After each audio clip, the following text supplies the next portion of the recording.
एक दिन आसिया मेरे पास आई और आकर अपनी माँ की कहानी बताने लगी कि मेरी माँ कैसे मरी थी।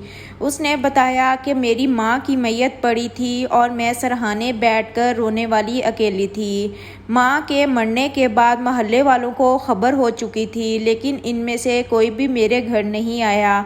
वजह यही थी कि मेरी माँ एक तवाइफ थी और यहाँ पर सभी जानते हैं कि अल्लाह ताला तो शायद मेरी माँ का वो गुनाह माफ़ ही कर देता, लेकिन इंसान नहीं भुलाते, वो तो मरने के बाद भी सज़ा देते रहते हैं। यही वजह थी कि मेरी माँ के मरने के बावजूद अभी तक इनकी मैयत पे कोई नहीं आया। मैं अकेली सरहाने बैठी आंसू बहा रही थी और माँ की तरफ देखी जा रही थी। मुझे समझ नहीं आ रहा था कि मैं अकेली माँ को कैसे दफनाऊं। मैं किसी तरह माँ को कब्र तक ले जाऊं। मेरा तो कोई रिश्तेदार भी नहीं था और ना ही मैं किसी को जानती थी। फिर आखिर ये कैसे मुमकिन होगा किसी से मदद मांगूं। माँ ने तो कभी मुझे ज़माने की गर्म सर्द हवा नहीं लगने दी थी और ना ही मुझे कभी घर से बाहर निकलने दिया था। फिर जब माँ मर चुकी और मुझे ये सारे इंतज़ामात देखने थे तो समझ नहीं आ रही थी कि कैसे घर से बाहर निकलूं और किसी न किसी तरीके से तो माँ की तदफीन का इंतज़ाम करना था। लेकिन ये सब कैसे मुमकिन था, सोचने पर मैं मजबूर थी और मैं हिम्मत करके बाहर आई और अपने साथ वाले हमसायों का जाकर दरवाज़ा खटखटाया और इनसे मदद ली, लेकिन इन्होंने साफ इनकार कर दिया और कहा कि हम तुम्हारी नापाक घर नहीं आ सकते, इसलिए तुम यहाँ से चली जाओ। मैंने सारी गली के दरवाजे खटखटाए, लेकिन किसी ने भी मेरी मदद करने की हामी नहीं भरी। बेबसी के मारे मेरी आंखों में आंसू थे और मैं मदद की तलबगार आसमान की तरफ देख रही थी, जैसे अब अल्लाह की तरफ से ही किसी की मदद आएगी, क्योंकि इंसानों ने तो मुझे धुतकार दिया था और मेरी मदद करने से इनकार कर दिया था। फिर अब ये कैसे मुमकिन होता कि मैं अपनी माँ की तदफीन के इंतज़ामात करती। मुझे अपनी माँ की बात याद आई तो मैं सोच में पड़ी। माँ ने जो कहा था मुझे वही करना था, लेकिन वो करने के लिए भी मुझे किसी का साथ चाहिए था और इसी ज़ात को ढूंढ रही थी। माँ की मैयत इस वक्त अकेले घर पर पड़ी थी और मैं गली में खड़ी थी और सोच रही थी कि अपनी मदद के लिए किसको लेकर जाऊं, जबकि यहाँ पर कोई भी मेरी मदद करने को तैयार नहीं था। हर एक को खुदा भूला हुआ था। एक फ़कीर नज़र आया। वो फ़कीर चलता हुआ जगह जगह से मांग रहा था। इसने मुझे यूं हर दरवाजे को खटखटाते हुए मदद मांगते देखा तो मुझसे पूछने लगा, आखिर क्या बात है, तुम किस चीज़ की मदद मांग रही हो और क्यों मांग रही हो। इस वक्त बेबसी की इंतहा पर थी और दिल को गहरा सदमा लगा हुआ था। मैंने इसके पूछने पर इसे सच सच बता दिया। वो सुनकर अफसोस का इजहार करने लगा और कहने लगा, अगर तुम बुरा ना मानो तो मैं तुम्हारी मदद के लिए तैयार हूँ। मेरे लिए इतना ही काफ़ी था और माँ की चारपाई कोई कब्रिस्तान तक ले जाने में राज़ी हो गया और फिर इस फ़कीर की मदद से मैं माँ को कब्रिस्तान लाने में कामयाब हो गई। लेकिन अभी मुझे कुछ देर यहाँ पर इंतज़ार करना था, क्योंकि अभी वो वक्त नहीं हुआ था जिसके बारे में माँ ने कहा था और जब तक वो वक्त ना आ जाता मैं तब तक यहाँ से हिल भी नहीं सकती थी। मुझे इंतज़ार करते हुए काफ़ी वक्त गुजर गया। अकेले माँ की मैयत को लेकर कब्रिस्तान बैठी हुई थी। यहाँ पर मुझे बहुत खौफ महसूस हो रहा था और मैं इधर उधर देखती जा रही थी कि क्या करूँ। एक पल तो दिल किया कि वापस चली जाओ, लेकिन माँ को इस तरह नहीं छोड़ सकती थी। मुझे तो इंतज़ार ही करना था। और फिर जैसे ही 12 बजे तो एकदम से एक तरफ से कोई शोर सा बुलंद हुआ और जब मैंने वहाँ से देखा तो एक हजूम चलता हुआ नज़र आ रहा था। मेरे करीब आते ही मुझे अंदाज़ा हुआ कि वो सब तो मेरा नाम आसिया है और मैं एक 21 साल की नौजवान लड़की हूँ। मैं अपनी माँ के साथ एक छोटे से घर में अकेली रहती थी। बचपन से ही मैं माँ को देखती रही थी कि वो हमेशा नमाज और कुरान की बहुत ज़्यादा पाबंदी करती थी। हमेशा सर को ढक कर रखती और जैसे ही नमाज का वक्त होता अजान सुनते ही वो अजान का जवाब देकर उठ जाती और वज़ू करके बड़े दिल से नमाज अदा करती और नमाज के दौरान उनका चेहरा आंसुओं से तर होता। वो रोती रहती और इसी तरह सजदे में चली जाती और कितनी कितनी देर सजदे से सर नहीं उठाती थी।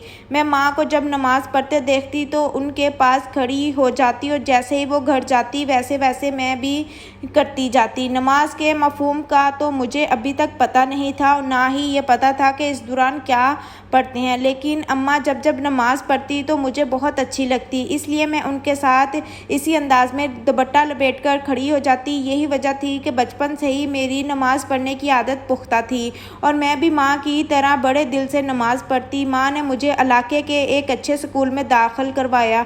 वो खुद मुझे स्कूल छोड़कर जाती और खुद ही वापस लेकर आती। मोहल्ले में हमारा किसी घर में आना जाना नहीं था। मेरी भी कोई सहेली नहीं थी, मुझसे कोई दोस्ती करती ही नहीं थी। अभी मैं सिर्फ 5 साल की थी जब अम्मा से इस बात के बारे में पूछती तो वो मुझे खामोश रहने की तलकीन करती और यही कहती कि मैं तुझे वक्त के साथ साथ सब कुछ समझा दूंगी।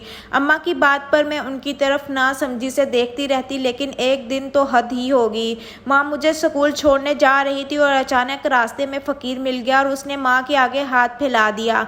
माँ ने उसे 10 रुपए का नोट पकड़ा दिया तो इतने में पीछे से एक औरत आ रही थी। वो हमारी गली की ही थी, कुछ घर छोड़कर रहती थी। उसने नफरत से अम्मा की तरफ देखते हुए फ़कीर से कहा, बाबा ये नोट मत लेना, ये एक तवाइफ है और इसकी कमाई हलाल नहीं है। इस औरत ने न जाने किस अंदाज में अपनी नफरत का इजहार किया। अम्मा बेचारी गम गुस्से से उसे देखती रही और खामोश होकर रह गई। जब वो फ़कीर भी नफरत से इस नोट को वहीं फेंक कर आगे चल दिया, मैं हैरान रह गई।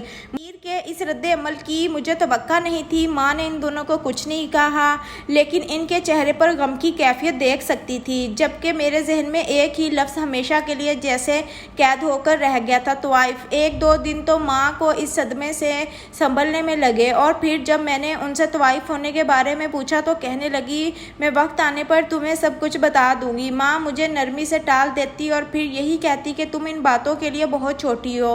अब ये लफ्ज़ मेरे दिमाग में फंस कर रह गया था। जहाँ कहीं भी ये लफ्ज़ सुनती तो माँ की तरफ देखने लगती। अक्सर माँ से इस बारे में पूछती, सवाल करती कि आखिर हमारे मोहल्ले के लोग क्यों नहीं आते और ना ही वो हमें अपने घर किसी खुशी गमी पर बुलाते हैं। तो अम्मा उदासी से मुस्कुरा देती और यही कहती कि वो लोग अभी ना समझ है, वो नहीं जानते कि सच क्या है और झूठ क्या है, इसलिए ऐसा करते हैं। तुम लोगों की परवाह मत करना।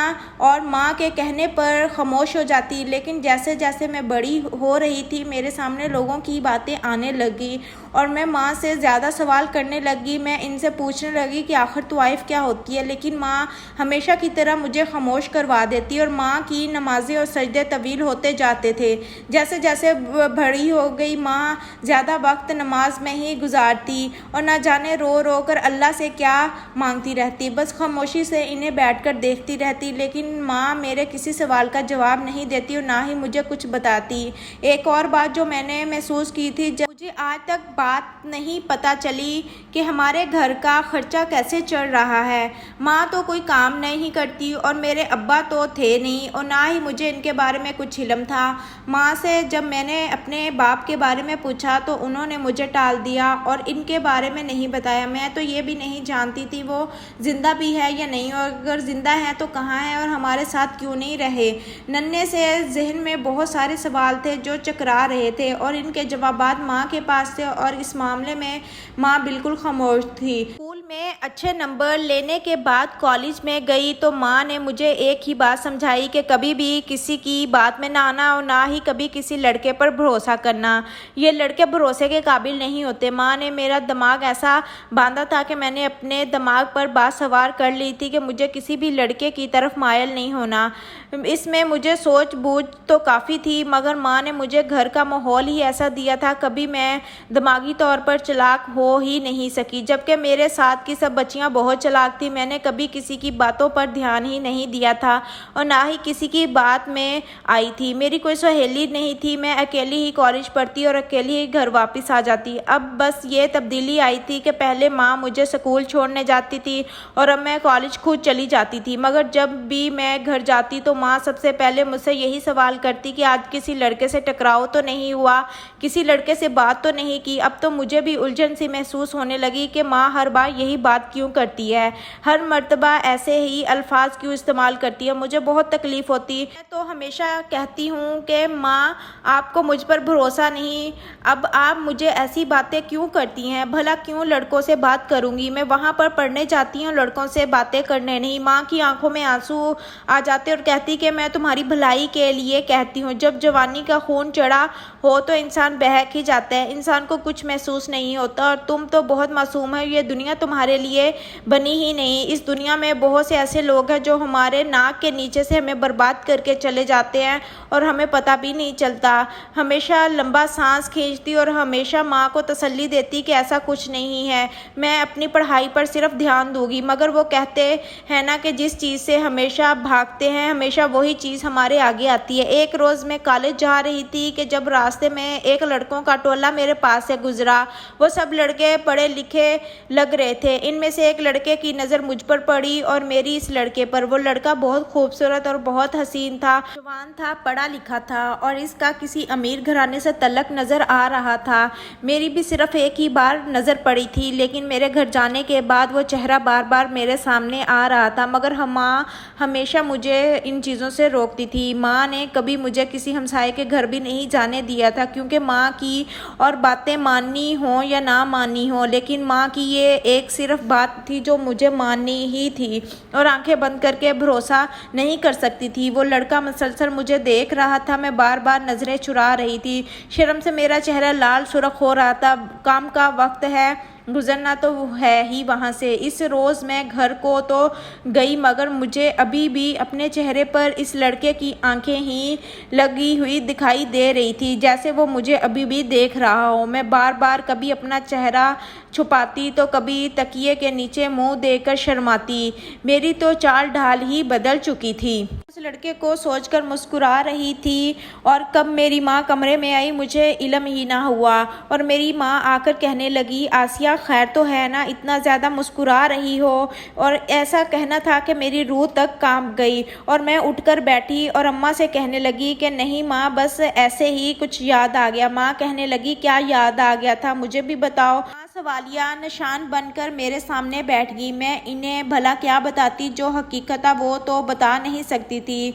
झूठ मुझसे बोला नहीं जाता था, मगर फिर भी कोशिश करते हुए मैंने माँ से झूठ बोला और इनसे कहा, नहीं बस पास में एक लड़की गिर गई थी तो सबने इसका मजाक उड़ाया। माँ कहने लगी, ये तो बहुत बुरी बात है, तुम्हें ऐसा नहीं करना चाहिए, तुम्हें किसी का मजाक नहीं उड़ाना चाहिए। तुम्हें पता है कि जब किसी का मजाक उड़ाया जाता है तो उसे कितनी तकलीफ होती है। मैंने माँ से कहा, मुझे माफ़ कर दे, मैं आइंदा के बाद ऐसा नहीं करूँगी। माँ कहने लगी, ठीक है, और मुझे खाना खाने का कहकर कमरे से चली गई। मैंने सब का सांस लिया और बहुत मुश्किल से मैंने माँ को संभाल लिया था, लेकिन आगे भी अगर यही सब चलता तो मैं किसी तरह माँ को संभाल नहीं पाती, किसी तरह भी माँ को जवाब नहीं दे पाती झूठे। कुछ तो करना ही था, अपने एहसासात को छुपा नहीं सकती थी, मगर माँ को हकीकत तो नहीं बता सकती थी। किसी तरह बताती कि जब मालूम होता कि मैं ये सब काम कर रही हूँ तो मेरा कॉलेज जाना भी बंद करवा देती, मेरी पढ़ाई रुकवा देती और ना जाने मेरे साथ क्या सलूक करती। एक रोज़ मैं घर ही थी, मेरी पड़ोसन बाहर निकली और कहने लगी, तवाइफ की बेटी तवाइफ ही होती है, जितना मर्जी पढ़ लो और कहलाओगी तो तवाइफ की बेटी। मैंने चौंक कर इस औरत की तरफ देखा और इससे कहा कि खाला, आप क्यों हमारे पीछे पड़ी हुई हो? आखिर अम्मा ने आपको क्या कहा है जो आप इनको बार बार तवाइफ कहती है? तभी वो मेरे सामने आई और कहने लगी कि अगर मुझ पर यकीन नहीं तो अपनी माँ से एक दफ़ा पूछ ले, क्या वो तवाइफ नहीं है? क्या मर्दों की हवस को नहीं मिटाती? ये अल्फाज थे या कोई खंजर था जो मेरे दिल में चुभा जा रहा था। मैंने सोच लिया कि वो कुछ हो जाए, मैंने अपनी माँ से हकीकत मालूम करनी है। इसी दौरान माँ के पास गई। गुस्से की वजह से मेरा सांस फूल चुका था और कांप रही थी। जब माँ ने दरवाज़ा खोला और कहने लगी, क्या हुआ है, सब ठीक तो है? मैंने गुस्से से अपनी किताबें और बस्ता दूर सोफे पर फेंका और दूसरे सोफे पर खुद बैठ गई। माँ ने मेरी ये हालत बड़ी मर्तबा देखी थी। वो जल्दी से घबराते हुए मेरे पास आई और कहने लगी, मेरी बच्ची मुझे बताओ क्या हुआ है? मैंने माँ से कहा, माँ हर कोई आपको तवाइफ क्यों कहता है? आज तो खाला ने बहुत अजीब सी बात की है, अब मर्दों की हवस मिटाती हो और आज तो उसने मेरी ज़ात पर भी सवाल उठाया है। वो मुझसे पूछ रही थी कि अगर तेरी माँ इतनी पाक है तो बता तेरा बाप कौन है? मुझे बताओ माँ, क्या करूँ? मेरा बाप कौन है, कहाँ पर है? मेरा बाप जिंदा भी है या मर गया? आपने ही कहा था कि वक्त आएगा तो मैं सब कुछ बता दूंगी, लेकिन आपने मुझे कुछ नहीं बताया। जो भी सवाल करती थी आप टोक देती थी। आप मुझे बताएं कि हकीकत क्या है। माँ मेरी आंखें और मेरी बात को सुन रही थी, उनका मुंह खुला रह गया, मेरी आंखों से मसलसल आंसू जारी थे। माँ मुझे चुप करवा रही थी, मगर शायद अब उनकी भी हिम्मत हार गई थी। वो कंधे झुकाए सामने खड़ी थी। अभी कुछ नहीं बता सकती, मैं तुझे खोना नहीं चाहती। मैं जानती हूँ जब तुझे हकीकत पता चलेगी तो तुम मुझसे नफ़रत करने लगोगी जैसे सारी दुनिया करती है। मगर इस बार मैं नहीं मान रही थी और मैं नहीं जानती थी, मुझे हर बात मालूम करनी थी। मैंने अपने माँ बाप की बात नहीं मानी थी, उनसे झूठ बोलकर, उनसे छुप कर मैंने एक बहुत बड़ा गुनाह किया था जिसकी सज़ा मुझे सारी ज़िंदगी भुगतनी थी। ये सब बातें मेरी माँ ने मुझसे कही और मैं आगे भी जानना चाहती थी। आगे मेरी माँ ने बताया कि तुम ऐसी ज़िंदगी ना गुजारो, तभी तुझे बार बार यही कहती हूँ कि लड़कों से दूर रहो। और मैंने माँ से कहा, माँ कैसा गुनाह? आप तो मुझे तजस्सुस होने लगा है कि आखिर माँ ने ऐसा क्या किया था जिसकी सज़ा वो भुगत रही थी। वो लोग उनको इस तरह की बातें क्यों करते हैं? माँ ने कहा कि अभी तेरी उम्र छोटी है, मैं तेरे दिमाग पर बोझ नहीं डाल सकती। तेरी शादी बहुत अच्छे घराने में करना चाहती हूँ, फिर मैं तुझे सारा बाकी का वाकया भी बताऊंगी। मैंने माँ से कह दिया कि अम्मा कुछ भी हो जाए, मैं हकीकत का जब तक पता नहीं लगा लेती तब तक मैं पढ़ने नहीं जाऊंगी। माँ मेरी बात पे एकदम परेशान होगी और कहने लगी, ये कैसी बेवकूफ़ी है, ये कैसी बात कर रही हो? चीख कर माँ से कहने लगी, माँ जब तक मुझे हकीकत नहीं बताओगी तब तक ये दुनिया चुप नहीं करेगी। माँ आंसू बहाने लगी और कहने लगी, काश तुझे सब हकीकत बता सकी। माँ को रोते हुए देखकर मुझे भी तकलीफ़ हो रही थी, इसलिए मैंने लंबा सांस खींचा और अपने आंसू साफ करके इनके साथ जाकर गले लग गई और सब कहने लगी कि ठीक हो जाएगा, जब आपको मुनासिब लगे आप तब बता देना, लेकिन ऐसे रोकर अपनी तबीयत ना ख़राब करो। माँ हमेशा मुझे एक बात कहती कि जिस रोज़ मैं मर जाऊंगी उस रोज़ मेरा जनाजा कोई नहीं उठाएगा, लेकिन किसी तरह तुम मुझे कब्रिस्तान छोड़ देना, रात 12 बजे के बाद मेरा खुद ही जनाजा पढ़ा दिया जाएगा। मुझे हमेशा माँ की बात पर हैरानगी होती और उनसे मैं कहती, माँ अव्वल तो ऐसी बात ना किया करो, अगर ऐसी बात करती तो मुझे वजह बताओ, तुम ऐसा क्यों कहती हो और तुम्हें कैसे यकीन है कि कोई तुम्हारा जनाजा पढ़ाएगा? माँ आगे से मुस्कुरा देती और कहती, जो मुझे नज़र आ रहा है मैं तुम्हें वही बताऊंगी। मैं अक्सर माँ से कहती कि माँ हम ये जगह छोड़कर कहीं और चले जाते हैं, कहीं और जाकर घर बना लेते हैं। माँ बोलती, ये घर छोड़कर हम कहाँ जाएंगे, मेरे पास तो कोई ठिकाना नहीं है, लेकिन अब आधी ज़िंदगी तो गुजर चुकी है, इसलिए माँ यहाँ से कहीं नहीं जाना चाहती थी। मगर माँ मुझे हकीकत भी तो नहीं बताती थी ताकि मुझे इस जगह पर रहने में आसानी हो। तो इसके बाद हकीकत में मोहब्बत से भरोसा उठ गया जब माँ ने मुझे हकीकत बताई कि वो अपनी जवानी में किसी लड़के से मोहब्बत करती थी। इसकी माँ ने इसे बहुत समझाया, नामहरम की मोहब्बत रुस्वा कर देती है, मगर माँ सिर्फ इस वक्त मोहब्बत ही नज़र आ रही थी, जैसे मुझे भी अब मोहब्बत ही नज़र आ रही थी और कुछ नहीं। माँ ने इस लड़के के साथ भागकर शादी करने का इरादा कर लिया। इस लड़के ने भी माँ को काफ़ी बहलाया, इसका सारा जेवर लेकर फरार हो गया। माँ तनहा रह गई, घर से भी भाग चुकी थी, कहाँ जाती। जब इस लड़के ने माँ का सारा जेवर लिया और माँ के साथ ज्यादती की, इसके बाद इनको एक तवाइफ खाने में छोड़ दिया, वहाँ पर भेज दिया और माँ के बदले कुछ पैसे लेकर वहाँ से फरार हो गया। इसके जाने के 2 हफ्ते बाद ही माँ हामला हो गई और फिर किसी शफीक इंसान ने माँ को वहाँ से ख़रीद लिया और इनको आज़ादी दिलवा दी। शायद माँ को अल्लाह ने माफ़ कर दिया था, जिस तरह वो रो रो कर माफ़ी मांगती थी। शायद खुदा को माँ पर तरस आ गया था, मगर वहाँ से निकल कर उनके जाने की जगह कोई भी ना थी और इनकी ज़िंदगी बहुत ज़्यादा मुश्किल हो गई थी। तरह तरह के लोगों के सवालात के जवाब देने पड़ते, वो वापस अपने माँ बाप के पास भी नहीं जा सकती थी। मेरे नाना नानी बहुत बूढ़े हो चुके थे, तभी इन्होंने माँ को माफ़ कर दिया और अपने साथ रख लिया। माँ के हाथ में जब इन्होंने एक बेटी देखी तो इन्हें इस बच्ची पर तरस आया। वो बच्ची कोई और नहीं थी, मैं थी। माँ ने नाना नानी से माफ़ी मांगी, लेकिन लोगों की बातों ने नाना नानी को जीने के काबिल नहीं छोड़ा, इसलिए वो ये सब बर्दाश्त ना कर सके और इस दुनिया से रुखसत हो गए। बाद में माँ मुझे पालने लगी और लोगों की बातें भी सुनी, मगर मुझे कभी तनहा नहीं किया, मुझ पर हर वक्त नज़र रखती ताकि उनके साथ जो हुआ वो कभी मेरे साथ ना हो। जिस पर मेरी माँ थी, लेकिन खुदा किसी को आजमाइश के लिए चुनता है। मेरी माँ ने जो आजमाइश काटी, खुदा ने इसके बदले मुझे सुकून अता कर दिया। मैंने माँ से वादा किया कि वो जहाँ कहीं भी मैं वहीं शादी करूँगी, इसके अलावा मैं कुछ नहीं करूँगी। मैंने अपनी पढ़ाई छोड़ दी और घर बैठ के इम्तिहान की तैयारी करने लगी। माँ से वादा कर रखा था। एक रोज़ माँ की हालत बहुत ख़राब होगी। माँ कहने लगी, मेरे पास ज़्यादा वक्त नहीं है। माँ को एक बहुत बड़ी बीमारी लग गई थी। वो बीमारी तो दरअसल पहले की थी, मगर अब उसने अपना असर दिखाना शुरू कर दिया था। आहिस्ता आहिस्ता माँ बिस्तर पर आ गई। मैं हर वक्त उनके पास रहती, उनकी खिदमत करती और कहती रहती और उनसे कहती, माँ मुझे तन्हा करके ना जाना। एक रोज़ मैं माँ के सिरहाने ही लेटी हुई थी जब अचानक माँ की अजीबोगरीब आवाज़ों से मेरी आंख खुली। मैं जैसे ही उठ के बैठी तो माँ की ज़बान होंठों से बाहर थी और आंखें उल्ट चुकी थी। चीखें मारकर रोने लगी, मगर माँ ने आवाज़ ना दी और दुनिया से चली गई। माँ का इस दुनिया से जाना मेरी ज़िंदगी को हिला कर रख गया। सब मोहल्ले वालों को खबर हो चुकी थी, मगर कोई माँ के चेहरे को भी देखने नहीं आया। फिर एक फ़कीर की मदद से माँ की कब्र खोदी और जैसे माँ ने मुझे कहा था, मेरी तवाइफ माँ का इंतकाल हुआ तो कोई भी जनाजा पढ़ाने को तैयार नहीं था। लेकिन अचानक ही मुझे माँ की बात याद आई, मेरी मैयत को रात के 12 बजे कब्रिस्तान ले जाना, जनाजा पढ़ाने वाली खुद ही आ जाएंगी। अब मैं एक आदमी की मदद से अपनी माँ की मैयत को कब्रिस्तान ले गई और सब देखकर हैरान रह गई।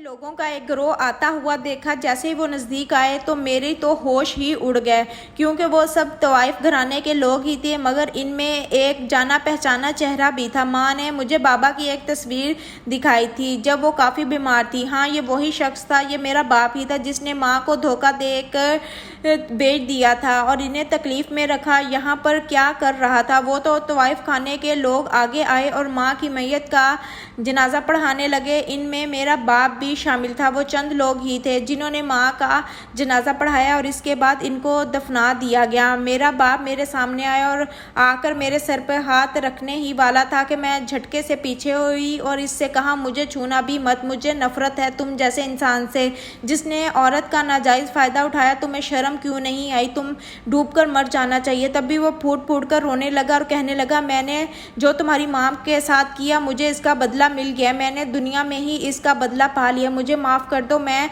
तुम्हारा भी कर्जदार हूँ। तुम्हारी माँ से तो माफ़ी मांगने का मौका नहीं मिला, मगर तुम तो मुझे माफ़ कर सकती हो ना? हाँ, मैं तुम्हें हरगिज़ माफ़ नहीं करूँगी। इसके बाद मैं कब्रिस्तान से घर आ गई और घर आई तो उसके बाद मैंने कुछ अरसे के बाद ही नौकरी करना शुरू कर दी। अल्लाह ताला ने मेरी लिए इज़्ज़त रखी हुई थी। मेरी माँ सारी ज़िंदगी इज़्ज़त के लिए तरस गई, मगर खुदा का शुक्र था कि इस रब ने मेरे लिए इज़्ज़त रखी। जिस जगह काम करती मेरे आसपास के लोग मेरी बहुत इज़्ज़त करते। अब तो मोहल्ले वाले भी मुझसे अच्छे से सलाम दुआ लेने लगे। अब किसी को कोई फ़िक्र नहीं पड़ी थी कि मैं किसकी बेटी हूँ। वजह सिर्फ मेरा कारोबार था, मेरा काम था, जिसने मेरी शख्सियत ही बदल दी। आज की स्टोरी आपको अगर अच्छी लगी हो तो मेरे चैनल को सब्सक्राइब ज़रूर करिएगा और कमेंट बॉक्स में अपनी राय का इजहार भी करिएगा। शुक्रिया।